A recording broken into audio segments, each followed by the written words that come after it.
अस्सलामुअलैकुम, hello and स्वागत है आप सबका आज के एक और नए धमाकेदार और जबरदस्त वीडियो में, जहां हम बात करने वाले हैं ह्यूमन रिप्रोडक्शन के लेक्चर नंबर 4 के बारे में। यानी आज के इस लेक्चर में हम पढ़ने वाले हैं फीमेल रिप्रोडक्टिव सिस्टम, जहां हम साथ ही साथ एक इंतहाई इंपॉर्टेंट टॉपिक को कवर करेंगे जिसे दुनिया ओवरीज के नाम से जानती है। तो चलो बेटा शुरू करते हैं आज का लेक्चर और पढ़ते हैं फीमेल रिप्रोडक्टिव सिस्टम। जब भी हम फीमेल रिप्रोडक्टिव सिस्टम के बारे में बात करेंगे, यहां आपको मेरी जान 3 टर्मिनोलॉजीज देखने को मिलेंगी। नंबर 1 आपको देखने को मिलेगा फीमेल, नंबर दूसरा जो यहां टर्म है वो है बाबा रिप्रोडक्टिव, एंड नंबर 3 टर्म जो यहां पे आपको देखने को मिलेगी वो है बाबा सिस्टम, फीमेल रिप्रोडक्टिव सिस्टम। अगर मैं इस टर्म को डिफाइन करने की कोशिश करूं तो बाबा ये बहुत आसान तरीके से मैं आपके सामने रखना चाहता हूं। सबसे पहले यहां आपको एक टर्म दिखाई देगी सिस्टम। अब मैंने आपको कई बार कई लेक्चर्स में बताया हुआ है कि जब मेरी जान सेल्स आपस में मिलती है वो बाबा टिश्यू बना देती है, और जब टिश्यूज आपस में मिलते हैं वो बाबा ऑर्गन बनाते हैं, और जब ऑर्गन्स आपस में मिलते हैं तो वो ऑर्गन सिस्टम बनाते हैं। इसका मतलब क्या हुआ कि अगर आपको टिश्यूज डिफाइन करना है, आपको बोलना पड़ेगा कि tissue is a group of cells. उसके बाद अगर आपको बोला जाएगा कि ऑर्गन को डिफाइन कीजिए, आप बोलेंगे कि organ is a group of tissues. इसी तरह अगर आपको बोला जाएगा कि सिस्टम किसको कहते हैं, तो remember system is a group of organs. इसका मतलब यहां जो आपको अल्फाज दिखाई दे रहा है सिस्टम, इस सिस्टम का मतलब क्या होता है? इस सिस्टम का मतलब होता है बाबा group of organs. Please remember, इस सिस्टम का मतलब होता है ग्रुप ऑफ ऑर्गन्स। इसके बाद 2 अल्फाज और यहां देखने को मिलेंगे, रिप्रोडक्टिव एंड फीमेल। अब कुछ ग्रुप ऑफ ऑर्गन्स हमें डाइजेशन में मदद करते हैं, कुछ ग्रुप ऑफ ऑर्गन्स हमें एक्सक्रीशन में मदद करेंगे, कुछ ग्रुप ऑफ ऑर्गन्स हमारे ग़िज़ा को ट्रांसपोर्ट करने में मदद करेंगे। वो ग्रुप ऑफ ऑर्गन्स जो ग़िज़ा को ब्रेक करने में मदद करे, उन ग्रुप ऑफ ऑर्गन्स को क्या सिस्टम बोला जाएगा? Digestive system. नाउ कुछ group of organs waste material को बॉडी से धकेलने में मदद करेंगे, इन ग्रुप ऑफ ऑर्गन्स को भी सिस्टम ही कहा जाएगा, लेकिन एक्सक्रीटरी सिस्टम कहा जाएगा।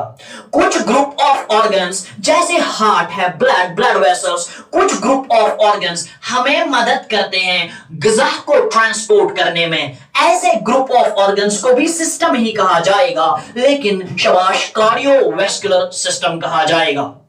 इसी तरह कुछ ग्रुप ऑफ ऑर्गन्स हमारे बॉडी में ऐसे होते हैं जो रिप्रोडक्शन की प्रोसेस में मदद करते हैं, जो नए बच्चे को बनाने में मदद करते हैं, जो नए ऑफस्प्रिंग को डेवलप होने में मदद करते हैं, जो नई जान को बनाने में मदद करते हैं। ऐसे ग्रुप ऑफ ऑर्गन्स को भी हम सिस्टम ही कहेंगे, लेकिन चूंकि ये रिप्रोडक्शन में मदद करते हैं इसीलिए इन ग्रुप ऑफ ऑर्गन्स को रिप्रोडक्टिव सिस्टम के नाम से जाना जाता है। अब मेल्स में ये जो ऑर्गन होते हैं डिफरेंट होते हैं, और फीमेल्स में जो ये ऑर्गन होते हैं ये डिफरेंट होते हैं, क्योंकि मैंने पहले ही लेक्चर में आपको बोला हुआ है कि ह्यूमंस जो होते हैं they are unisexual, sexes are separate, males have different reproductive system, females have different reproductive system. अब वो ग्रुप ऑफ ऑर्गन्स जो रिप्रोडक्शन में मदद तो करेंगे, लेकिन किन में पाए जाते हैं? फीमेल्स में पाए जाते हैं। इसी ग्रुप ऑफ ऑर्गन्स को जो रिप्रोडक्शन में भी मदद करे और खाली फीमेल्स में पाए जाए, इन्हीं ग्रुप ऑफ ऑर्गन्स को फीमेल रिप्रोडक्टिव सिस्टम कहा जाता है।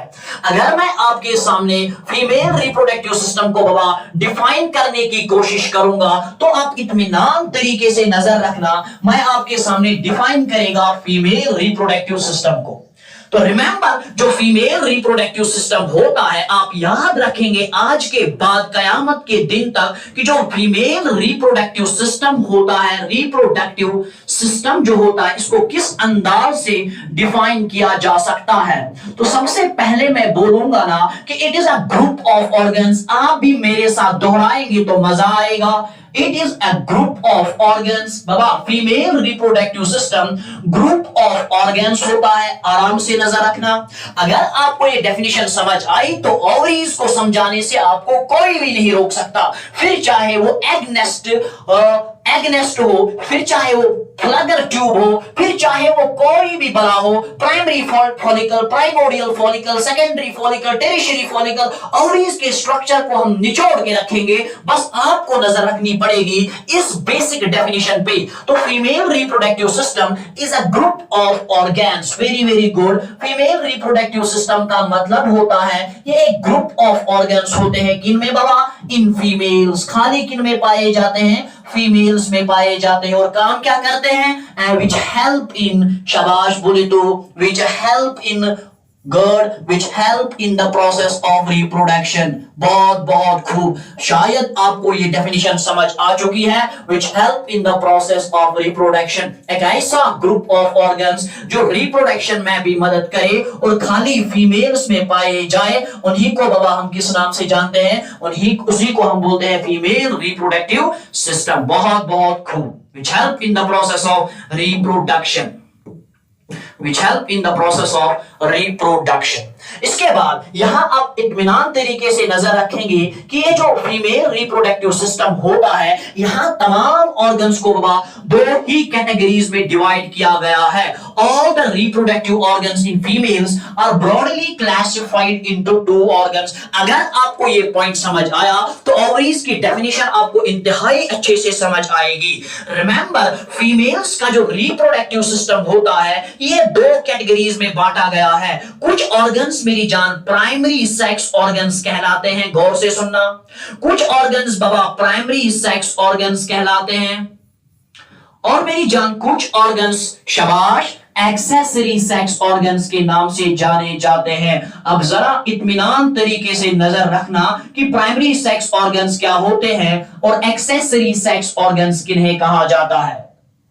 रिमेंबर, प्राइमरी सेक्स ऑर्गन्स क्या होते हैं और एक्सेसरी सेक्स ऑर्गन्स क्या होते हैं, ये समझाने के लिए मैं आपको नेक्स्ट स्लाइड पे ले जाने की कोशिश करूंगा। लेट अस अज्यूम बाबा ये आपके सामने है फीमेल रिप्रोडक्टिव सिस्टम, और ये फीमेल रिप्रोडक्टिव सिस्टम जब मैं आपके सामने बना रहा हूं, आप इत्मीनान तरीके से नजर रखने की कोशिश करेंगे। Let us assume Baba this is the female reproductive system। मैं रफली डायग्राम यहां आपके सामने बना रहा हूं, आपको समझने की कोशिश करनी पड़ेगी। चलो वाह, ये रहे आपके सामने फीमेल रिप्रोडक्टिव सिस्टम। इस फीमेल रिप्रोडक्टिव सिस्टम में एज्यूम करेंगे बाबा आप, ये है वेजाइनल कैनाल और इट इज वेजाइना। ये है मेरी जान सर्विक्स, क्योंकि रिप्रोडक्टिव सिस्टम का मतलब होता है ना ग्रुप ऑफ ऑर्गन्स। अब हमें बताना पड़ेगा कौन सा ग्रुप ऑफ ऑर्गन्स है। पहले हमने वेजाइना के बारे में जिक्र किया, उसके बाद यूटिरस के बारे में जिक्र किया, सर्विक्स के बारे में जिक्र किया, और यहां देखने को मिलेंगे आपको बाबा फैलोपियन ट्यूब्स। फैलोपियन ट्यूब्स जिन्हें हम साल्पिंक्स के नाम से भी जानते हैं। साल्पिंक्स, साल्पिंक्स, शाबाश। इसके अलावा यहां आपको यूट्रस के दोनों साइड से बाबा कुछ लिगामेंट्स देखने को मिलेंगे जिन्हें हम ओवेरियन लिगामेंट्स कहते हैं, और ओवेरियन लिगामेंट्स के साथ ही जुड़ी होती है बाबा ओवेरीज। नाउ ये ग्रुप ऑफ ऑर्गन्स जो है फीमेल्स में, this group of organs which consists of ovaries, शाबाश, which consists of ovaries, a pair of ovaries, which consists of a pair of ovaries, fallopian tubes, uterus, cervix and vagina. This group of organs is collectively called as female reproductive system. Now इस female reproductive system में मैंने आपको बोला दो तरीके के organ पाए जाते हैं। कुछ प्राइमरी सेक्स ऑर्गन कहलाते हैं और कुछ बाबा एक्सेसरी सेक्स ऑर्गन कहलाते हैं। अगर हम नजर रखेंगे कि ये जो ओवरीज होती है, इनका एक इंपॉर्टेंट काम होता है कि दे रिलीज ओवा। फिलहाल आप याद रखेंगे कि ये ओवा रिलीज करती है, लेकिन असल में ये ओवा रिलीज करती है इन the form of secondary oocyte, जो मैं आपको आगे एनाटॉमी में समझाने की पूरी कोशिश करूंगा। तो सबसे पहला काम जो ओवरीज का है, दे रिलीज ओवा, और दूसरा काम जो ओवरीज का है, दे रिलीज सेक्स हार्मोन्स। तो ओवरीज के दो काम आपको देखने को मिले। नंबर 1 ओवरीज रिलीज करती है ओवा, और नंबर 2 ओवरीज रिलीज करती है सेक्स हार्मोन। सेक्स हार्मोन बोले तो एस्ट्रोजन। सेक्स हार्मोन बोले तो एस्ट्रोजन, प्लस ये साथ ही साथ रिलीज करती है प्रोजेस्टेरोन। बहुत बहुत खूब। इन सारे हार्मोन्स की मैं बाबा आपको फंक्शंस भी समझाने की कोशिश करूंगा। तो इसका मतलब है ओवरीज रिलीज करती है ओवा यानी गमीट, फीमेल गमीट, और ये रिलीज करती है सेक्स हार्मोन जैसे एस्ट्रोजन एंड प्रोजेस्टेरोन। लेकिन इसके बरक्स जो फैलोपियन ट्यूब है ये ओवा खुद प्रोड्यूस तो नहीं करता, मगर इस ओवा को आगे पहुंचाने में मदद करता है। It only helps in carrying the ओवा। उसी वक्त अगर हम यूटिरस की बात करें, ये बेबी को डेवलप होने में मदद करता है और इम्प्लांटेशन में भी मदद करता है। गौर से सुनना, ये यूटिरस आपको किस में मदद करेगा बाबा? ये मदद करता है बेबी डेवलपमेंट में। और सर्विक्स जो है मेरी जान, ये स्पर्म को कैरी करने में मदद करता है, स्पर्म रिसीव करने में मदद करता है। और वेजाइना जो आपको मालूम ही है कॉपुलेटरी ऑर्गन है, मेटिंग के दौरान इसका इस्तेमाल होता है। It is the copulatory organ which receives the penis और मेल कॉपुलेटरी ऑर्गन।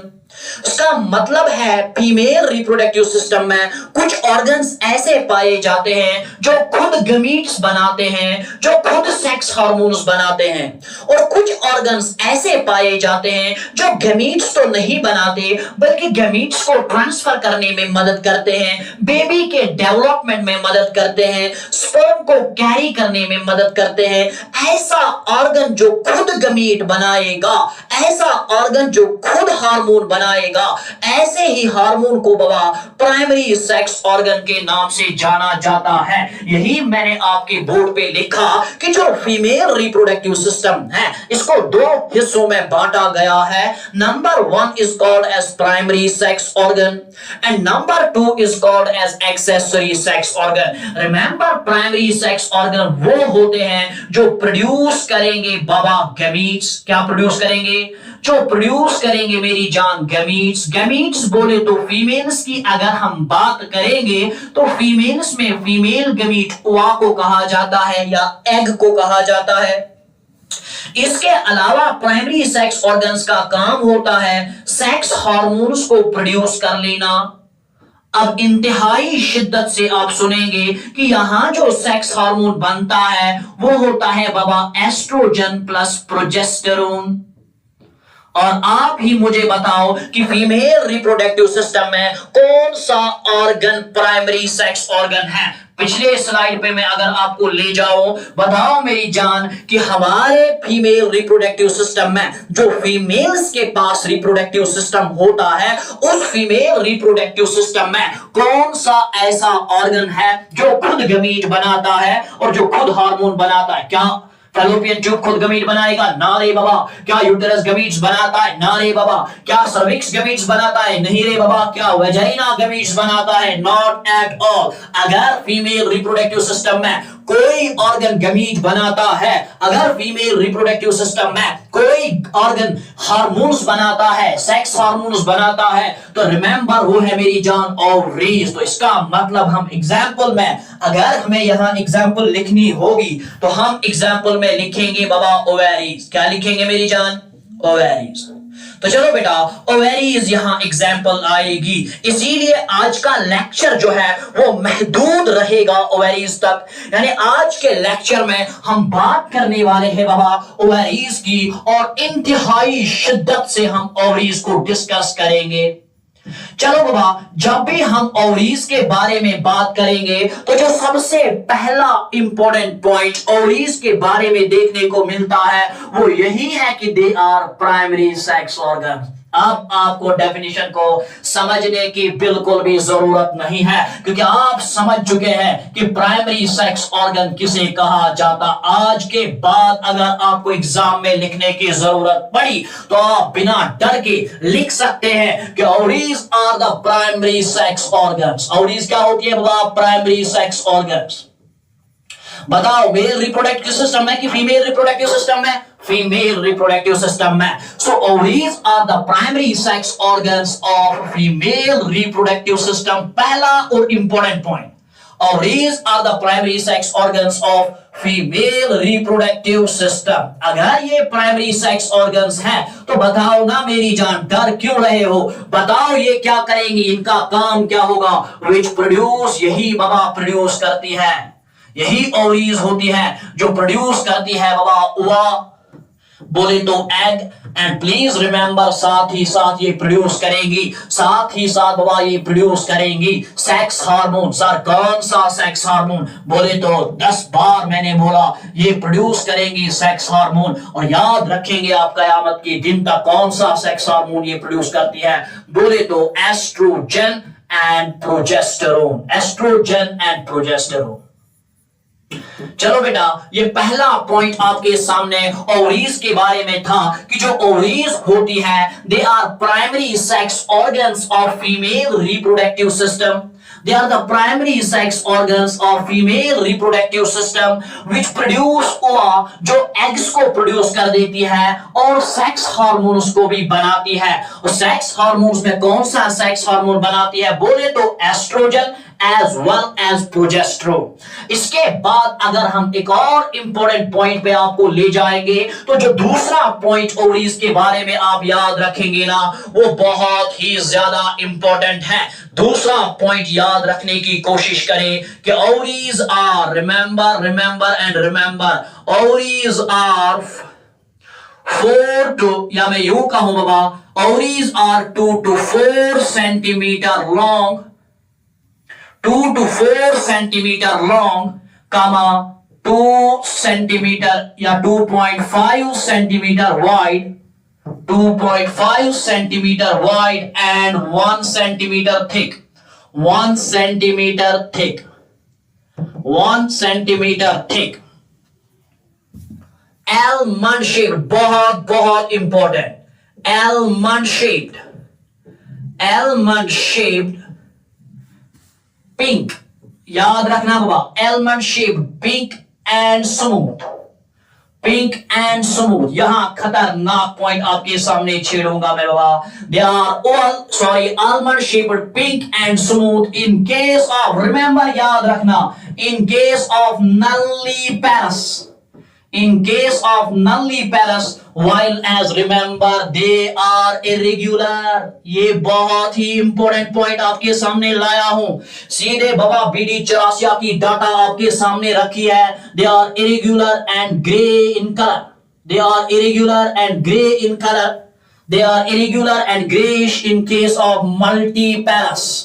चलो बाबा, इस पॉइंट को समझाने की कोशिश करूंगा, आपके सामने रखूंगा बाबा ये पॉइंट। मैंने कहा जो ओवरीज होती है they are 2 to 4 centimetre long, 2.5 centimetre wide and 1 centimetre thick, almond shaped, pink and smooth in nulliparous, irregular and gray in multiparous। इसके अलावा दोनों पॉइंट्स को मैं जिक्र करूंगा एक साथ। इसके अलावा एक और पॉइंट जो आप याद रखेंगे वो ये है कि जो ओवरीज होती है, रिमेंबर ओवरीज, चलो पहले इस पॉइंट को डिस्कस करते हैं, उसके बाद नेक्स्ट पॉइंट पे ले जाऊंगा।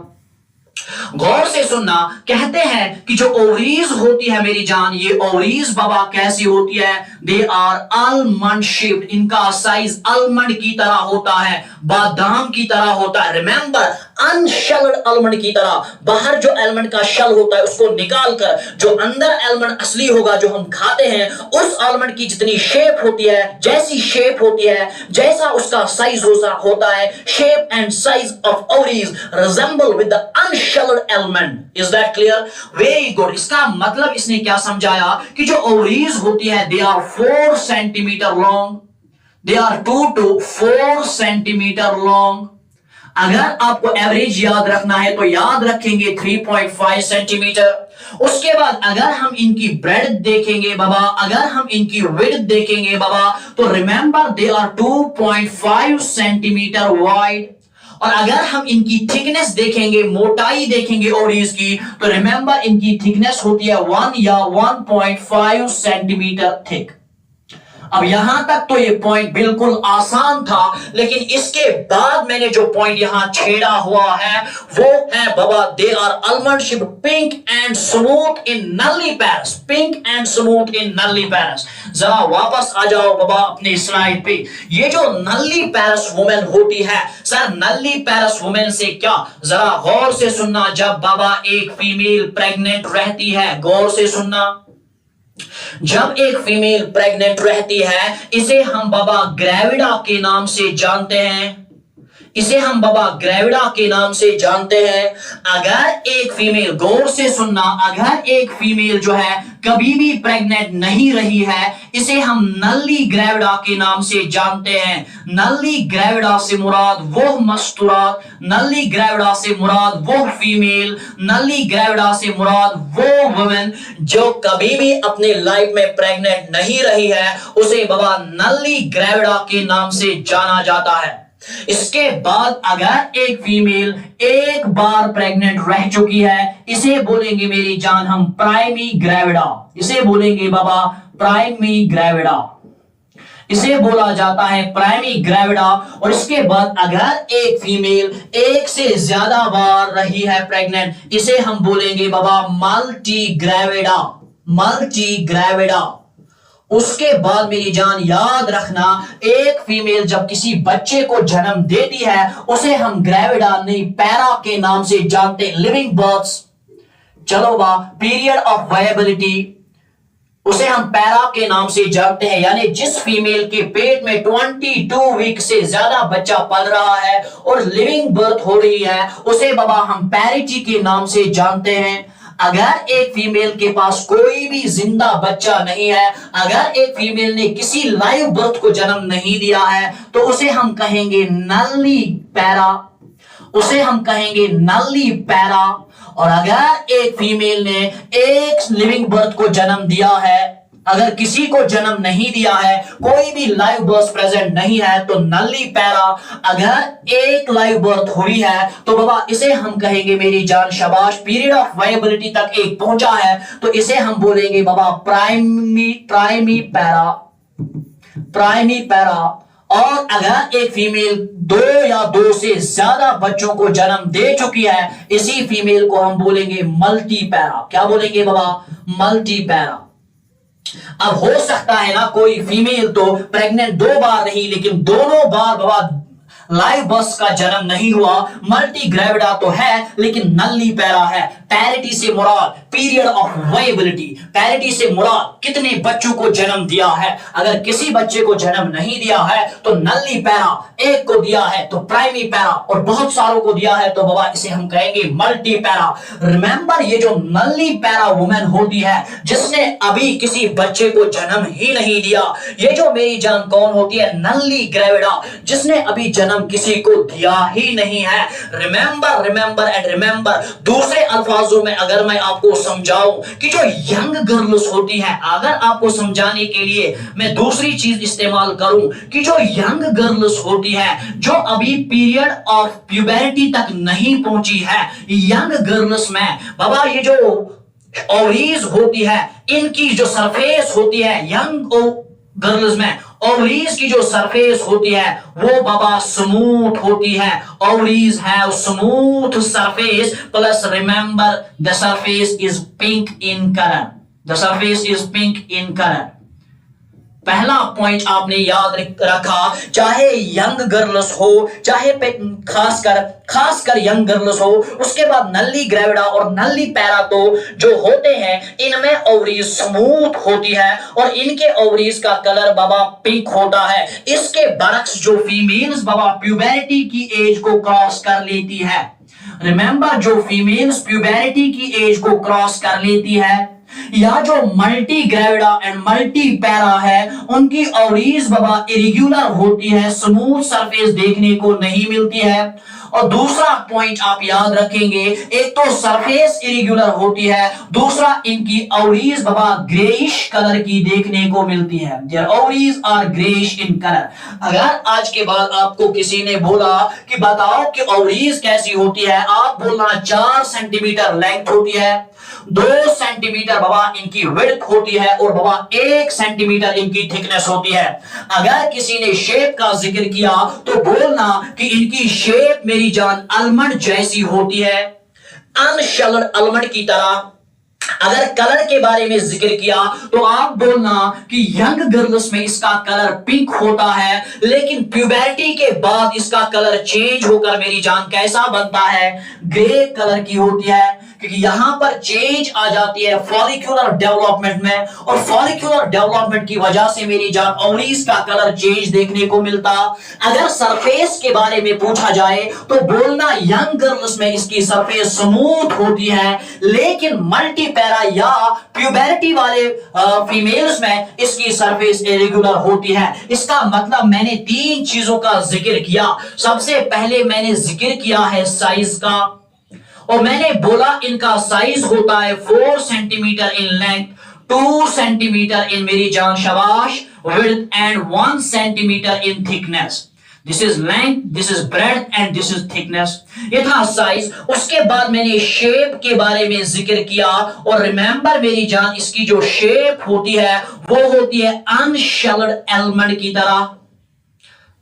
इसकी शेप जो होती है वो होती है अनशेल्ड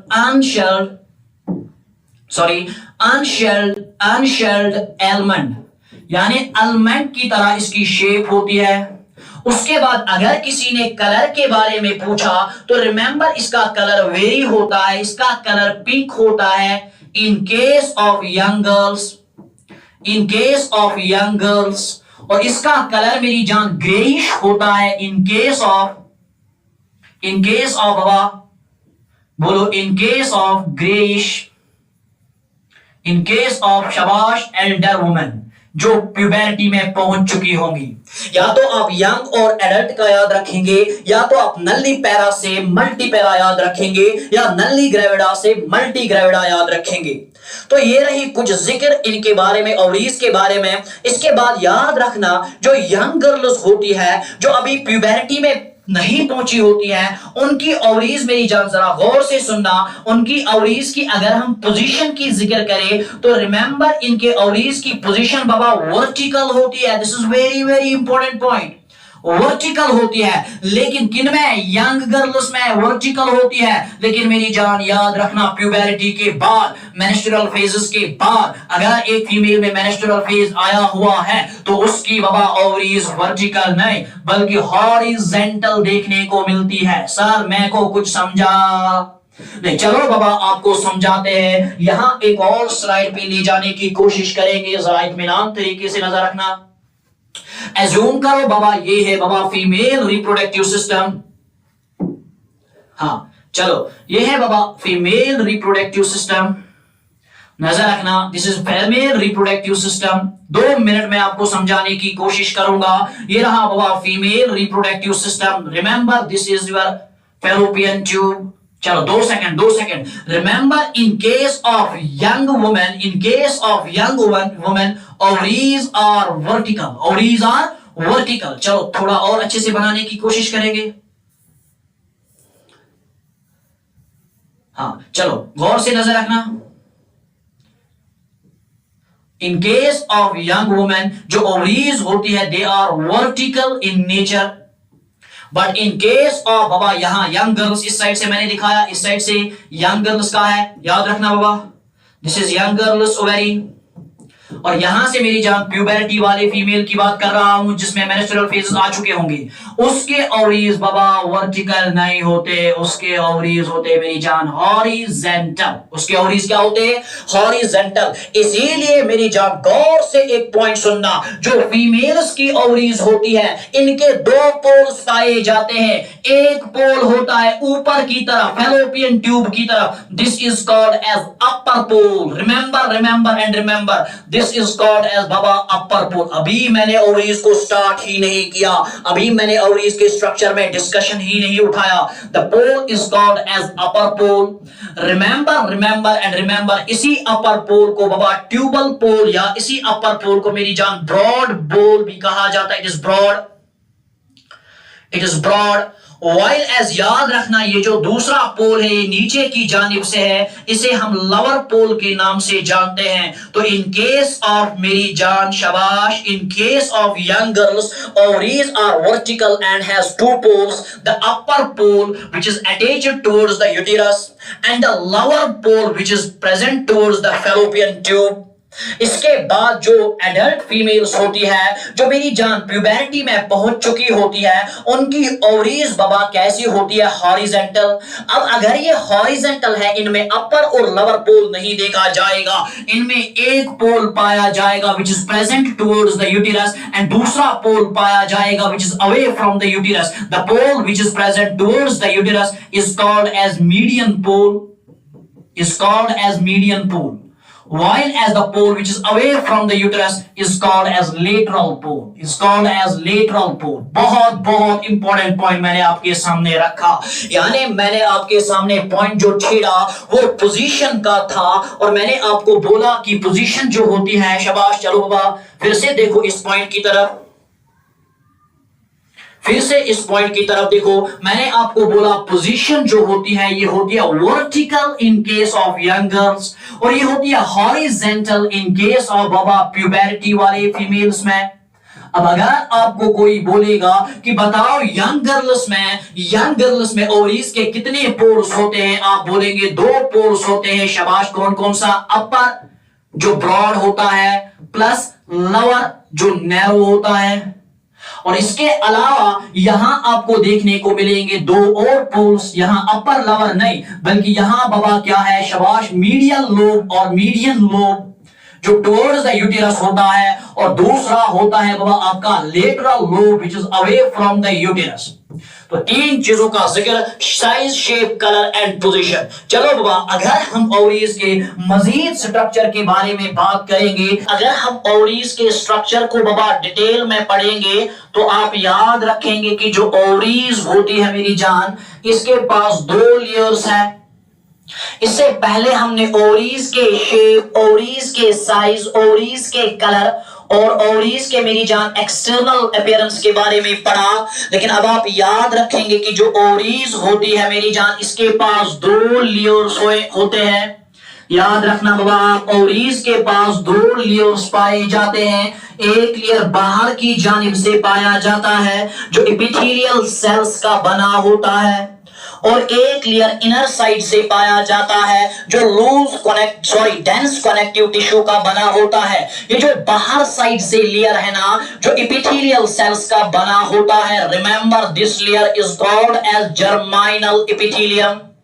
इसी लेयर को बाबा जर्माइनल एपिथेलियम के नाम से जाना जाता है, या बाबा इसे आप सेरोसल लेयर के नाम से जानते हो। It is called as serosa और it is called as germinal epithelium. इसके बाद इसके अंदर ये जो व्हाइट कलर का लेयर आपको दिखाई दे रहा है, remember this white layer is made up of dense connective tissue. ये बना होता है बाबा डेंस कनेक्टिव टिश्यू का, और आप याद रखेंगे इस डेंस कनेक्टिव टिश्यू वाले लेयर को ही हम नाम देते हैं ट्यूनिका एल्ब्यूजिनिया। याद रखना बाबा, इसे हम नाम देते हैं ट्यूनिका एल्ब्यूजिनिया। तो अभी तक मैंने आपके सामने 2 इंपॉर्टेंट पॉइंट्स रखे कि जो ओवरीज होती है इसके पास 2 लेयर्स होते हैं। बाहर वाले लेयर को जर्माइनल एपिथेलियम के नाम से जाना जाता है और अंदर वाले लेयर को ट्यूनिका एल्ब्यूजिनिया के नाम से जाना जाता है। इसके अलावा एक और लेयर पाया जाता है जिसे हम बाबा वेस्क्यूलोसा के नाम से जानते हैं, लेकिन इस वेस्क्यूलोसा के बारे में मैं आखिर में जिक्र करूंगा ताकि मैं आपको कॉन्सेप्ट अच्छे से समझा सकूं। फिलहाल 2 लेयर, बाहर वाले लेयर को ट्यूनिका, शाबाश, बाहर वाले लेयर को जर्माइनल एपिथेलियम और अंदर वाले लेयर को ट्यूनिका वेस्क्यूलोसा। अब यहां इंपॉर्टेंट पॉइंट याद रखना कि ये जो जर्मिनल लेयर होता है, ये जो ट्यूनिका जर्मिनालिस होता है, यहां से बाबा कुछ सेल्स प्रोलिफरेट करती है, यानी यहां से जो एपिथेलियल सेल्स पाई जाती है जर्मिनल एपिथेलियम में, वही सेल्स बाबा डिवाइड होती रहती है, वही सेल्स बाबा मल्टीप्लाई होती रहती है, and they form a cord like structure. ये बाबा एक कॉर्ड लाइक स्ट्रक्चर बनाती है, and this cord protrudes into the stroma of ovaries. कहने का मतलब सुनिए, ये जो जर्मिनल एपिथेलियम है, इसमें जो एपिथेलियल सेल्स पाई जाती है, ये एपिथेलियल सेल्स मल्टीप्लाई होती रहती है, डिवाइड होती रहती है, and they form a cord like structure which goes into the lumen of ovaries. Remember this cord like structure is called as, जरा गौर से इत्मीनान तरीके से नजर रखना, this cord like structure is called as, शाबाश, this cord like structure is called as Flugger egg tube। इसे हम बाबा Flugger egg tube के नाम से जानते हैं, या इसे हम मेरी जान एक और नाम से जानते हैं, it is also known as, याद रखना बाबा, it is also known as ovigerous tube। It is also known as ovigerous tube। इसका मतलब क्या हुआ कि जो जर्मिनल सेल्स है वो प्रोलिफरेट हो गई और एक कॉर्ड लाइक स्ट्रक्चर बनाया, और इस कॉर्ड लाइक स्ट्रक्चर को हमने नाम दिया मेरी जान फ्लैगर ट्यूब, या इसी को बाबा हमने नाम दिया कौन सा, शाबाश, इसी को हमने नाम दिया ओविगेरस ट्यूब। अब इसको फ्लैगर ट्यूब क्यों बोला जाता है, क्योंकि इसको सबसे पहले देखा था मेरी जान एक साइंटिस्ट ने जिसका नाम था अर्नेस्ट फ्लैगर, जिसका नाम था बाबा अर्नेस्ट फ्लैगर। इसके बाद इत्मीनान तरीके से नजर रखना, सबसे पहले मैंने बोला जर्मिनल एपिथेलियम की सेल्स मल्टीप्लाई होती है और एक कॉर्ड लाइक स्ट्रक्चर बनाती है, and this cord like structure is called as Pfluger egg tube, और it is called as ovigerous tube. Why Pfluger egg tube? Because it was first observed by Ernest Pfluger. ये सबसे पहले Ernest फ्लैगर ने देखा था, जिसने मेरी जान ओवरीज का स्ट्रक्चर पढ़ रहा था। इसके बाद अगर आप इत्मीनान तरीके से नजर रखेंगे कि ये जो बेसल सेल्स होती है इस फ्लैगर ट्यूब की, याद रखना बाबा, ये जो बेसल सेल्स होती है इस फ्लैगर ट्यूब की, remember these Pfluger cells, these cells which are present at the base of the tube, they detach from the germinal epithelium.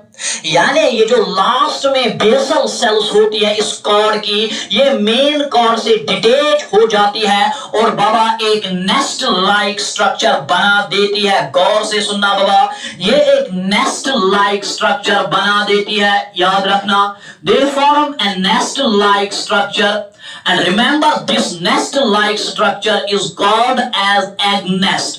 आज के बाद अगर आपको किसी ने बोला कि बताओ एग नेस्ट किसको बोला जाता है और एग ट्यूब किसको बोला जाता है, तो याद रखना egg tube is a cord like structure which arises from the germinal epithelium of ovaries. और अगर किसी ने बोला एग नेस्ट क्या होता है, आप बोलना कि the basal cells of the egg tube which are detached from the cord. जब एग ट्यूब की बेसल सेल्स डिटैच हो जाती है और एक क्लस्टर ऑफ सेल्स बना देती है, एक नेस्ट लाइक स्ट्रक्चर बना देती है, उसी को बाबा हम बोलते हैं एग नेस्ट।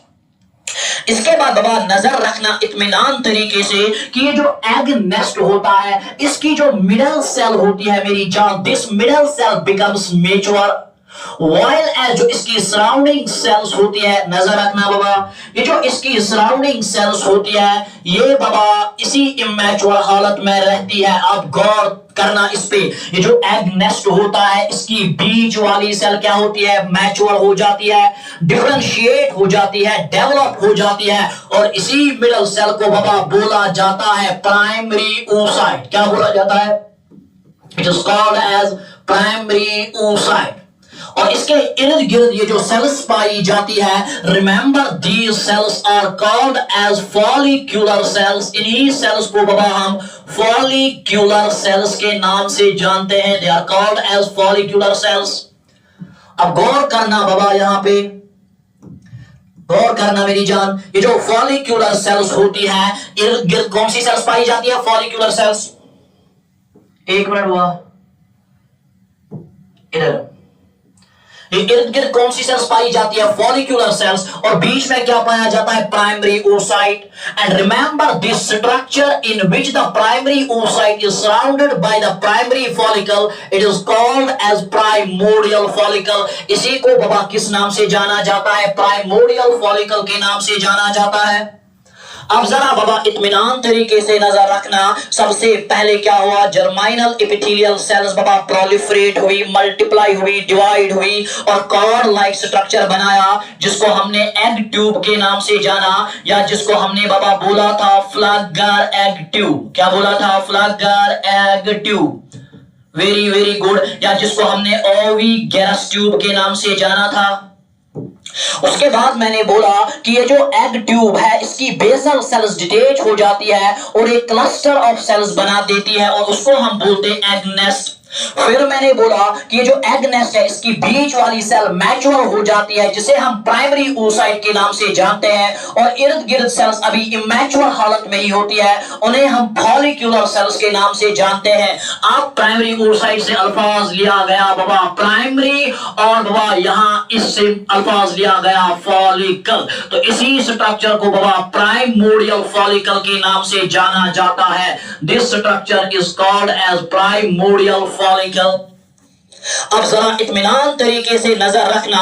अगर मैं आपको समझाने की कोशिश करूं तो बाबा याद रखना, ये at the time of birth, birth याद रखना, एट द टाइम ऑफ, शाबाश, at the time of birth, at the time of birth याद रखना, जब बर्थ होती है तब बाबा कितने पाए जाते हैं प्राइमोडियल फॉलिकल्स? एट बर्थ पाए जाते हैं 2 मिलियन। याद रखना बाबा, at birth there are 2 million primordial follicles. Birth के टाइम पे टोटल फॉलिकल्स कितने होते हैं? 2 मिलियन प्राइमोडियल फॉलिकल्स पाए जाते हैं। क्लियर है ना? लेकिन जरा गौर से सुनना, ये सारे के सारे फॉलिकल्स एक फीमेल जब पैदा होती है उसके ओवरीज में करीबन 20 लाख प्राइमोडियल फॉलिकल्स पाए जाते हैं, या उसके ओवरीज में करीबन 2 मिलियन प्राइमोडियल फॉलिकल्स पाए जाते हैं। ने बोला कि at the time of birth एक फीमेल बेबी के ओवरीज में कितने फॉलिकल्स होते हैं? 2 मिलियन प्राइमोडियल फॉलिकल्स होते हैं। उसके बाद होता क्या है कि ये प्राइमोडियल फॉलिकल जो होता है इसकी जो इर्द गिर्द से, ये रही बीच वाली प्राइमरी oocyte, इसकी जो इर्द गिर्द सेल्स होती है वो भी बाबा मैच्योर होने लगती है, और इन्हीं सेल्स को अब हम नाम देते हैं ग्रैन्युलोसा सेल्स। इन्हीं सेल्स को बाबा हम नाम देते हैं ग्रैन्युलोसा सेल्स। और याद रखना मेरी जान, ये जो बीच वाली सेल जो मैच्योर हुई इसका नाम था अभी भी बाबा प्राइमरी oocyte। ये अभी भी क्या है? Primary oocyte। इसमें कोई चीज नहीं आई। This structure is called as primary follicle। इसी स्ट्रक्चर को बाबा प्राइमरी फॉलिकल के नाम से जाना जाता है। गौर से सुनना बाबा, सबसे पहले एग ट्यूब, एग ट्यूब के बाद बना एग नेस्ट, एग नेस्ट के बाद बना प्राइमोडियल फॉलिकल, और प्राइमोडियल फॉलिकल के बाद बनता है प्राइमरी फॉलिकल। और आप यकीन नहीं करेंगे बेटा, याद रखना, याद रखना, याद रखना मेरी जान, करीबन मेरी जान 40,000 प्राइमरी फॉलिकल्स पाए जाते हैं। Remember remember remember, at least 40,000 primary follicles are present. 40 to 80,000 primary follicles are present at the time of puberty।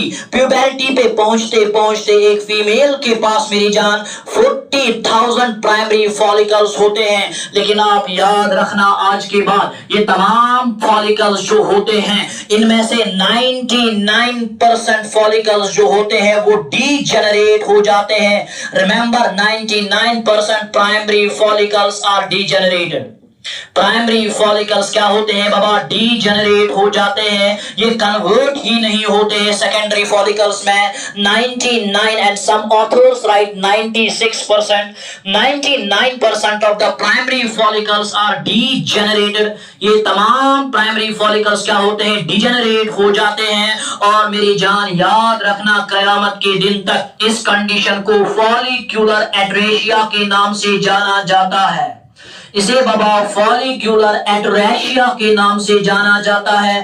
अगर आज के बाद आपको किसी ने बोला कि फॉलिक्यूलर एटरेशिया क्या होता है, आप बोलना कि बर्थ के टाइम पे कितने प्राइमोडियल फॉलिकल्स होते हैं, 2 मिलियन प्राइमोडियल फॉलिकल्स होते हैं। लेकिन एट द टाइम ऑफ प्यूबरिटी तक पहुंचते पहुंचते मेरी जान खाली 40,000 प्राइमरी फॉलिकल्स होते हैं। और इन 40,000 फॉलिकल्स में खाली मेरी जान 400 से लेके 500 फॉलिकल्स बाबा मैच्योर हो जाते हैं, बाकी तमाम फॉलिकल्स बाबा डिजेनरेट हो जाते हैं। जरा गौर से सुनो, 2 मिलियन बोले तो 20 लाख, और बचते कितने हैं लास्ट में, मैच्योर कितने होते हैं आखिर में, 400 से 500। अब जरा गौर से देखो कितने फॉलिकल्स बाबा डिजेनरेट हुए, करीबन 99% फॉलिकल्स जनरेट हुए, और इसी कंडीशन को फॉलिक्यूलर एटरेशिया के नाम से जाना जाता है। तो अभी वापस आते हैं अपने मौजू पे कि जो एग ट्यूब होता है ये बाबा डिटेच, इसका बेसल पार्ट कॉर्ड से डिटेच होता है और बनाता है एग नेस्ट। एग नेस्ट की मिडल सेल जो होते हैं वो मैच्योर हो जाती है और उसे हम प्राइमरी oocyte के नाम से जानते हैं। जो इस प्राइमरी oocyte के इर्द गिर्द सेल्स होती है इन्हें हम फॉलिक्यूलर सेल्स के नाम से जानते हैं। अब जरा जो primary follicle, primary oocyte plus the follicular cells are called as primordial follicles, and at the time of birth you have 2 million primordial follicles in ovaries. उसके बाद मैंने बोला कि जो प्राइमोडियल फॉलिकल होता है ये बाबा कन्वर्ट हो जाता है इनटू प्राइमरी फॉलिकल, और प्यूबरिटी तक पहुंचते पहुंचते एक फीमेल के पास खाली 40,000 से 80,000 प्राइमरी फॉलिकल्स होते हैं। लेकिन ये 40 के 40,000 एक तो पहले डिजेनरेट हुए, देखो कितने 2 मिलियन से 40 के पहुंचा, हुए आधे डिजेनरेट। उसके बाद जब 40,000 प्राइमरी फॉलिकल्स बचते हैं, ये सारे प्राइमरी फॉलिकल्स मैच्योर नहीं होते, ये सारे प्राइमरी फॉलिकल्स सेकेंडरी फॉलिकल्स में कन्वर्ट नहीं होते, ये डिजेनरेट हो जाते हैं। बचते कितने हैं 400 से 500 फॉलिकल्स, और बाकी जो फॉलिकल्स है वो तमाम डिजेनरेट हो जाते हैं, और इसी कंडीशन को फॉलिक्यूलर एटरेशिया के नाम से जाना जाता है। उसके बाद ये जो प्राइमरी फॉलिकल है ना, जरा गौर से सुनना होगा क्या, इस प्राइमरी फॉलिकल की जो मिडल सेल थी जिसका नाम हमने रखा बाबा शाबाश प्राइमरी oocyte। चलो आपको समझाने के लिए मैं आपको दूसरी स्लाइड पे ले जाने की कोशिश करूंगा ताकि मैं इस कॉन्सेप्ट को बहुत ही उम्दा अंदाज से बयान कर सकूं। सबसे पहले मेरी जान हमारे पास था एक कॉर्ड लाइक स्ट्रक्चर, उसके बाद हमारे पास बचा बाबा एग नेस्ट, और उसके बाद मैंने आपको बोला कि ये जो एग नेस्ट की मिडल सेल हो जाती है ये मैच्योर होती है, और इर्द गिर्द सेल्स अभी भी इमैच्योर हालत में रहती है, और इस स्ट्रक्चर का नाम हमने रखा बाबा प्राइमोडियल फॉलिकल। प्राइमोडियल फॉलिकल, गौर से सुनना, प्राइमोडियल फॉलिकल, सबसे पहले एग ट्यूब, उसके बाद बाबा एग नेस्ट, मेरे साथ दोहराते जाओ, एग नेस्ट, उसके बाद बना प्राइमोडियल फॉलिकल जब मिडल सेल मैच्योर हुई। उसके बाद मैंने बोला जो इर्द गिर्द वाली सेल्स है वो भी बाबा मैच्योर ही हो जाती है। अब नाम पड़ता है मेरी जान इसका हमारे पास प्राइमरी फॉलिकल। क्या नाम पड़ता है बाबा? Primary follicle. अब जरा गौर से सुनना मेरी जान, प्राइमरी फॉलिकल। अब एट द टाइम ऑफ प्यूबरिटी आपके पास बचते हैं मेरी जान 40,000 प्राइमरी फॉलिकल। इसके बाद होगा क्या, जरा गौर से नजर रखना क्या होगा। ये जो प्राइमरी फॉलिकल है इसके अंदर ये जो प्राइमरी oocyte है ना मेरी जान, इसके बाहर से जो फॉलिक्यूलर सेल्स होती है, रिमेंबर यहां बीच में थी प्राइमरी oocyte, बीच में थी प्राइमरी oocyte और इर्द गिर्द क्या थी? Follicular cells. यहां देखो बीच में है प्राइमरी oocyte, इर्द गिर्द है बाबा follicular cells. But remember these follicular cells multiply and form many layers. इधर प्राइमरी फॉलिकल के पास खाली एक लेयर होता है, लेकिन मेरी जान जब ये फॉलिक्यूलर सेल्स मल्टीप्लाई होती है और मनी लेयर्स बना देती है, now these cells are not called as follicular cells, they are called as granulosa cells, they are called as granulosa cells. Now remember, granulosa cells plus the primary oocyte is called as secondary follicle. इसी को नाम दिया जाता है मेरी जान secondary follicle. इत्मीनान तरीके से नजर रखना।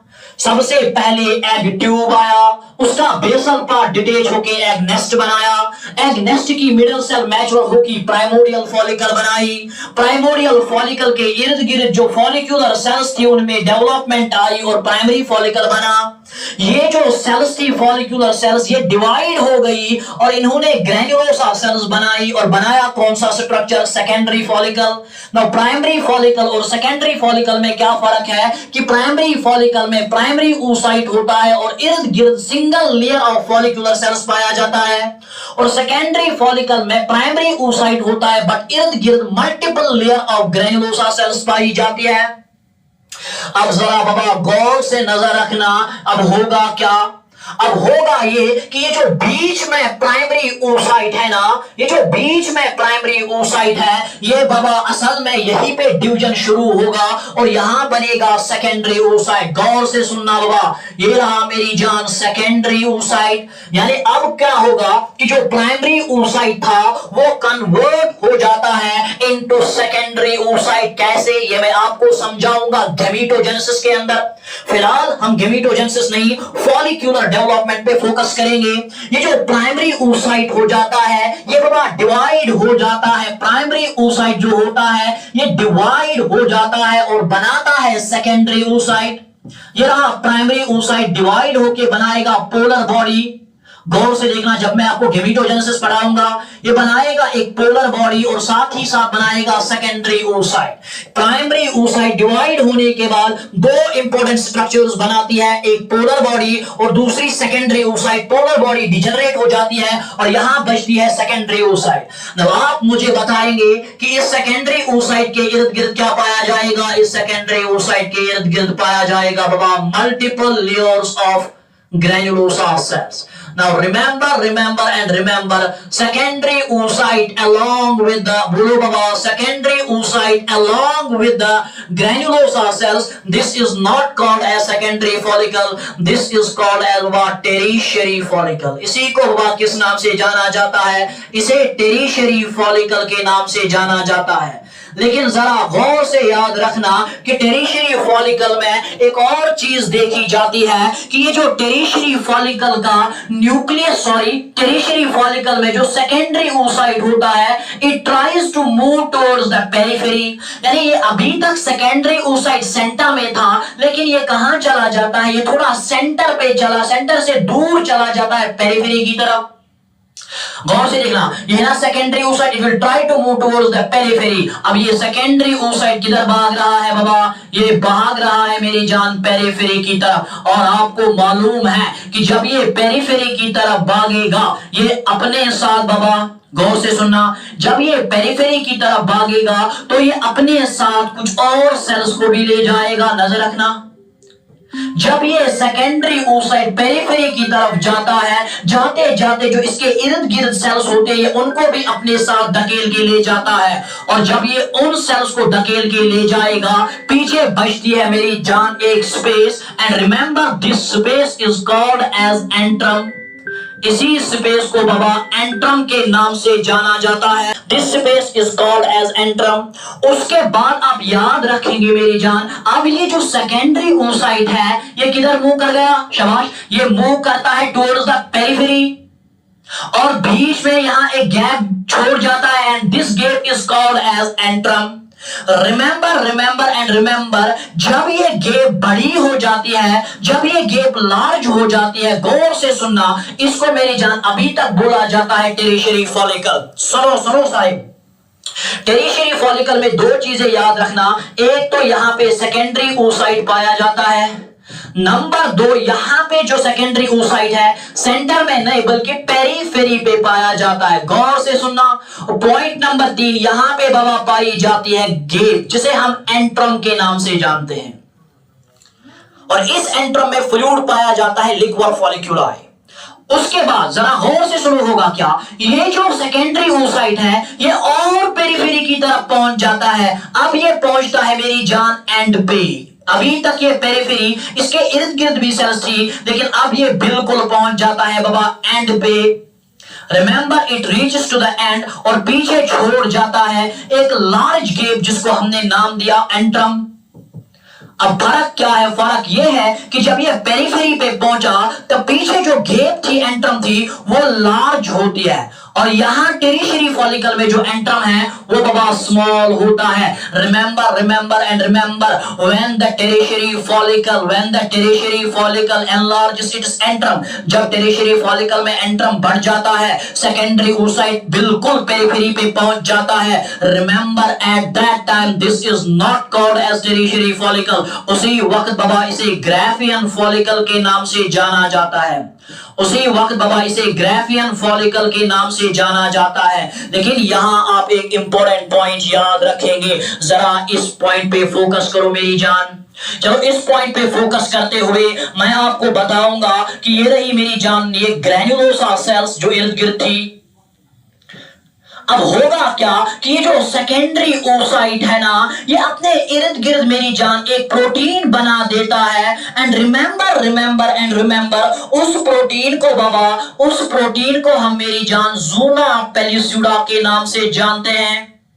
उसे हम ज़ूना पेल्लुसिडा के नाम से जानते हैं। और मैंने आपको पहले भी बताया कि जब ये पेरिफेरी की तरफ मूव करता है ना, ये अपने साथ बाबा और सेल्स को लेके जाता है। इधर मैं आपको स्लाइड पे समझाने की कोशिश करेगा, तो अगर मैं आपको थोड़ा एक्सप्लेन करके बताऊं तो जरा गौर से नजर रखना। ये हमारे पास यहां पहुंचा था बाबा, ये रही मेरी जान आपके सामने सेकेंडरी oocyte, और फिर मैंने आपको बोला कि जो सेकेंडरी oocyte है इसके इर्द गिर्द बाबा ग्रैन्युलोसा सेल्स पाई जाती है। गौर से देखना, यहां पे पाई जाती है ग्रैन्युलोसा सेल, जो इसने अपने साथ ली थी, और पीछे क्या छोड़ा था बाबा? पीछे छोड़ी थी एक गेप, और उसी गेप को हमने नाम दिया था बाबा एंट्रम। इस गेप को हमने नाम दिया था बाबा एंट्रम। और ये जो सेल सेकेंडरी oocyte के इर्द गिर्द है, इन्हीं सेल्स को बाबा ग्रैन्युलोसा सेल्स के नाम से जानते हैं, या इन सेल्स का एक स्पेशल नाम है, इन्हें हम क्यूमुलस ओफोरिकस के नाम से जानते हैं। These are called as cumulus ophoricus.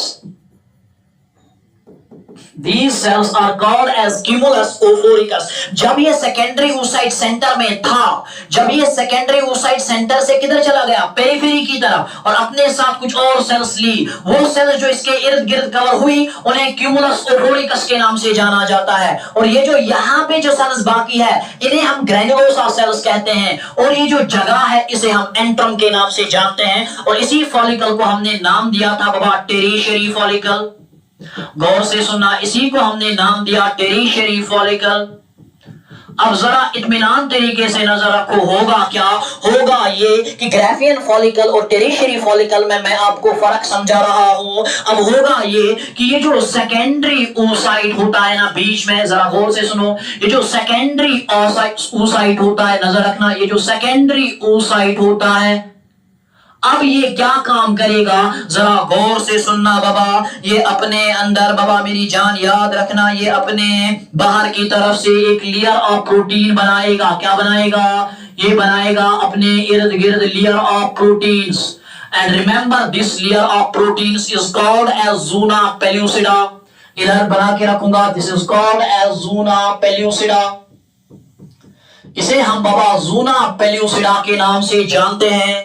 ये सेकेंडरी oocyte था, और इसने अपने इर्द गिर्द बाबा बनाया प्रोटीन्स का लेयर, और उसको हमने नाम दिया क्या? ज़ूना पेल्लुसिडा। और ये ज़ूना पेल्लुसिडा के बाहर, अब देखो अंदर से क्या है? सेकेंडरी oocyte, और सेकेंडरी oocyte के बाहर क्या है? ज़ूना पेल्लुसिडा। और ज़ूना पेल्लुसिडा के बाहर क्या है? अपनी ही ग्रैन्युलोसा सेल्स। अब remember these granulosa cells produce some other types of cells, and remember these cells are very important, and these cells are called as thecal cells. These are called as theca cells. इन्हें बाबा हम theca sales के नाम से जानते हैं। अगर मैं इस वाले पोर्शन को थोड़ा जूम करके आपके सामने बनाऊं तो बाबा स्ट्रक्चर कुछ इस प्रकार से बनेगा। नजर रखना, ये रहा आपके सामने बाबा, नजर रख लेना, ये रहा आपके सामने सेकेंडरी oocyte, और ये इसका मेम्ब्रेन जिसे हम वेटिलिन मेम्ब्रेन के नाम से जानते हैं। और ये रहा मेरी जान इसके इर्द गिर्द प्रोटीन्स का लेयर, जिसका नाम हमने रखा ज़ूना पेल्लुसिडा। गौर से देखना, और ज़ूना पेल्लुसिडा के बाहर हमने देखी ग्रैन्युलोसा सेल्स। ज़ोना पेलिसिडा के बाद हमने देखी ग्रैन्युलोसा सेल्स, और फिर मैंने आपको बताया कि यही ग्रैन्युलोसा सेल्स कुछ और सेल्स को वजूद में लाती है। एंड रिमेंबर, आप याद रखेंगे, ये जो बाहर की जानिब से सेल्स बनेंगी, इन सेल्स को मेरी जान हम थीका सेल्स के नाम से जानते हैं। क्या नाम से जानते हैं? Theca sales. बट रिमेंबर, ये थीका 2 लेयर्स या मल्टीपल लेयर्स की होती है, याद रख लेना बाबा। ये है थीकल लेयर्स या थीकल सेल्स। इसमें से जो बाहर वाला लेयर है इसे हम थीका एक्सटर्ना के नाम से जानते हैं। It is called as theca externa. And remember, ये जो अंदर वाला है इसे हम थीका इंटरना के नाम से जानते हैं।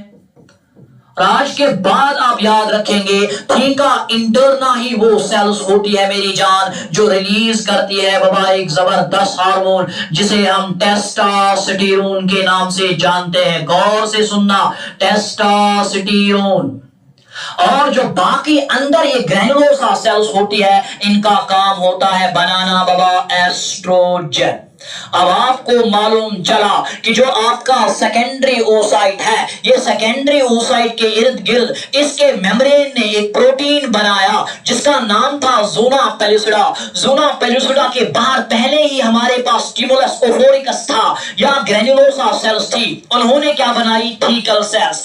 अब 2 चीजें हैं, number 1 thecal cells, number 2 granulosa cells. जो थीकल सेल्स होती है ये प्रोड्यूस करती है टेस्टोस्टेरोन, और ये जो ग्रैन्युलोसा सेल्स होती है ये प्रोड्यूस करती है oestrogen. You know, oestrogen is responsible for female secondary sexual characters, female secondary sexual characters, and you know testosterone is responsible for male secondary sexual characters, male secondary sexual characters. यही वजह है बाबा, अगर ये thecal sales stimulate हो गई, अगर एक female के अंदर थीकल सेल्स जो होती है ये ओवर स्टिमुलेट हो जाती है, तो बताओ क्या होगा? ज्यादा टेस्टोस्टेरोन बनेगा ना। और अगर ज्यादा टेस्टोस्टेरोन फीमेल्स में प्रोड्यूस हुआ तो बाबा इन फीमेल्स में डेवलप होंगे मेल कैरेक्टरिस्टिक्स। मेल कैरेक्टरिस्टिक बोले तो अब ये औरत जो होगी, अब ये फीमेल जो होगी, ये मर्दों की तरह बोलने लगेगी, इसकी वॉइस बाबा डीप होगी।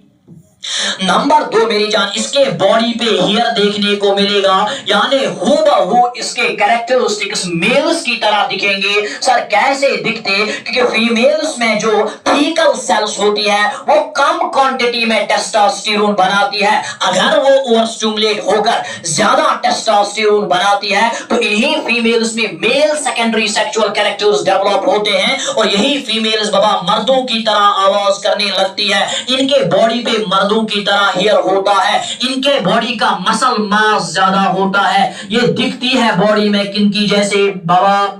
मर्दों की तरह दिखती है। चलो बाबा, अगर मैं आपको पुरानी स्लाइड पे ले जाऊं तो यही पॉइंट मैंने आपके सामने रखा था, यही पॉइंट मैंने आपको बोला था कि सबसे पहले क्या होगा कि जो जर्माइनल एपिथेलियम होता है इसकी सेल्स मेरी जान मल्टीप्लाई करेंगी, प्रोलिफरेट करेंगी और एक ट्यूब लाइक स्ट्रक्चर बनाएंगे जिसे हम एग ट्यूब के नाम से जानते हैं। उसके बाद मैंने बोला ये एग ट्यूब की जो बेसल सेल्स होती है ये बाबा क्या होती है? डिटेच हो जाती है और एक नेस्ट लाइक स्ट्रक्चर बनाती है, और उसी नेस्ट लाइक स्ट्रक्चर को हम किस नाम से जानते हैं? Egg nest.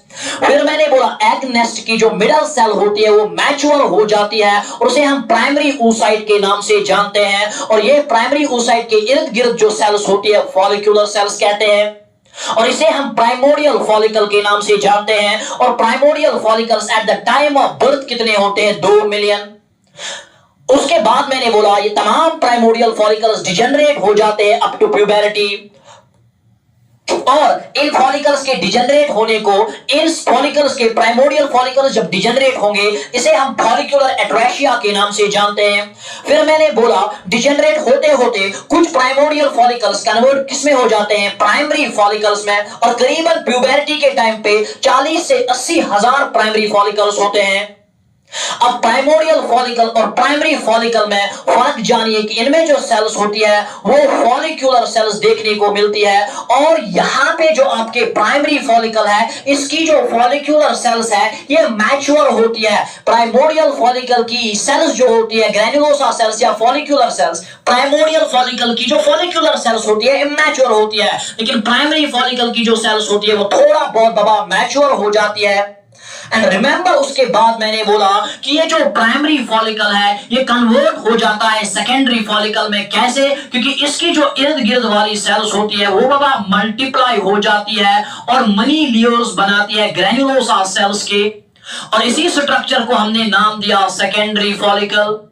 उसके बाद मैंने बोला कि जो सेकेंडरी फॉलिकल है इसमें जो ये oocyte होता है, प्राइमरी oocyte, ये कन्वर्ट हो जाता है इनटू सेकेंडरी oocyte, और सेकेंडरी oocyte के साथ साथ कन्वर्ट होने के साथ साथ ये सेंटर से किधर चला जाता है, पेरीफेरी पे चला जाता है। लेकिन इसके इर्द गिर्द अभी भी कुछ ग्रैन्युलोसा सेल्स पाई जाती है। ये देखो मेरी जान, गौर से देखना, ये ऐसे चला जाता है पेरीफेरी पे, लेकिन अपने साथ कुछ सेल्स को लेके आता है, अपने साथ कुछ सेल्स को बाबा लेके आता है। गौर से देखना, ये रहा बीच में सेकेंडरी oocyte, और ये रही कुछ सेल्स जो इसने अपने साथ लाई ना। इस स्ट्रक्चर में बनता है बाबा हमारे पास एंट्रम, और इसी स्ट्रक्चर को जिसमें एंट्रम बनेगा इसे हम टेरिशरी फॉलिकल के नाम से जानते हैं। तो सेकेंडरी फॉलिकल के अर्ली स्टेज में प्राइमरी oocyte देखने को मिलता है, सेकेंडरी फॉलिकल के लेट स्टेज में यानी टेरिशरी फॉलिकल के बनने के वक्त प्राइमरी oocyte नहीं बल्कि सेकेंडरी oocyte पाया जाता है। यहां सेकेंडरी oocyte पाया जाता है, सेकेंडरी oocyte के इर्द गिर्द क्यूमुलस ओफोरिकस पाया जाता है यानी ग्रैन्युलोसा सेल्स पाई जाती है। उसके बाद मैंने आपको बोला होगा क्या, होगा यूं, जरा गौर से ध्यान रखना क्या होगा, होगा ये कि ये जो सेकेंडरी oocyte होता है ये रहा सेकेंडरी oocyte, और ये सेकेंडरी oocyte अपने इर्द गिर्द बनाता है प्रोटीन्स का एक लेयर जिसे हम ज़ोना पेलिसिडा कहते हैं, और इसके बाहर से जो ये ग्रैन्युलोसा सेल्स होती है, चलो पहले ग्रैन्युलोसा सेल्स को ही बना देते हैं। ये जो इसके इर्द गिर्द ग्रैन्युलोसा सेल्स होती है ये ग्रैन्युलोसा सेल्स को हम क्यूमुलस ओफोरिकस के नाम से जानते हैं, और इन्हीं सेल्स का काम होता है बाबा ये बनाती है theca sales, they form theca sales. अब जरा गौर से आप सुनना, ये रहा आपके सामने पूरा स्ट्रक्चर और ये बाकी ग्रैन्युलोसा सेल्स जो ऑलरेडी मौजूद थी। चेंज खाली बाबा यहां आई, यहां कोई चेंज नहीं आई। अब जब चेंज आई, जब ज़ोना पेलिसिडा बना, जब थीकल सेल्स बनी, उसी वक्त हम इसका नाम रख देते हैं बाबा ग्राफियन फॉलिकल, इसी वक्त हम इसका नाम रखते हैं ग्राफियन फॉलिकल। अब जरा गौर से और नजर रखना होगा, क्या आपने कई बार पढ़ा होगा कि अगर मैं आपको समझाऊं, ये रहा आपके सामने फीमेल रिप्रोडक्टिव सिस्टम, नजर रखना, ये रहा आपके सामने फीमेल रिप्रोडक्टिव सिस्टम, गौर से देखना, ये रहे मेरी जान आपके सामने फिमरे, और ये रहा बाबा आपके सामने ओवरीज।